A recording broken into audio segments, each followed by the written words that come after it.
How are smartphones and social media changing the lives of people across the globe? Well, obviously, you're constantly connected with everyone.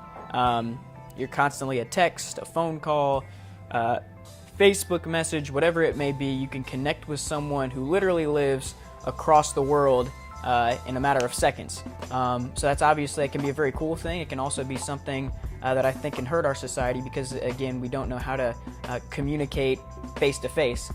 We've got tons of information at our fingertips. We're walking around with powerful computers in our pockets and our smartphones. They have all the capabilities that you see on a desktop computer or a laptop. There's always information at our fingertips. You can pull your phone out and figure out just about anything you need to know. And everyone has a voice. I think social media gives everyone a voice. It allows people who are just your average Joes to make an impact and to make a difference. You see with the ALS Ice Bucket Challenge that we had a year or two ago, people are able to unite on social media and influence change, try to help a cause, and everyone has a voice because of that, and so I think that could be a really cool thing. As far as the concerns I have about our relationships to digital technology, not knowing how to communicate in person, I think can be something that can hurt us overall as a society. We have a lot of people, I think, have a tendency to, rather than be able to communicate with someone face to face, they hide behind their computer screens, they hide behind their keyboards, they'd rather send emails, they'd rather not deal with talking to someone face to face, and I think it's important in our society to have the ability to communicate with someone personably, and I think we've kind of lost touch at least a little bit with that aspect. We've become reliant on our technology to the point where I think a lot of people don't know what they would do without their technology. I use the example if you're sitting in the middle of nowhere, your phone dies, your GPS goes away. I feel like a lot of people our age probably wouldn't know what to do with that situation. I know I probably wouldn't.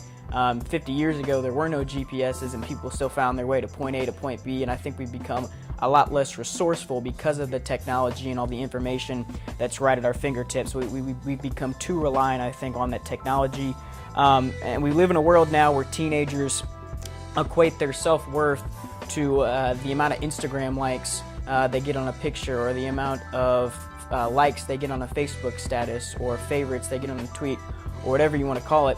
I was in class a couple of weeks ago, and I heard a kid say that he deletes an Instagram post if it doesn't reach 100 likes in an hour, because he doesn't feel like the post is still worthy of being up if it doesn't get X number of likes. And I think that's obviously an issue. If people are putting stuff out there just to get verification that what they're doing is right, just to get verification that other people like what they're doing, I think we're using social media for the wrong reason, and that could be detrimental. As far as hopes I have for the future of digital technology, I hope we continue to evolve as a society, but I hope we don't lose sight of what's truly important, and that's being able to communicate and cultivate relationship with others. I think that we can continue to find ways to enhance our technology.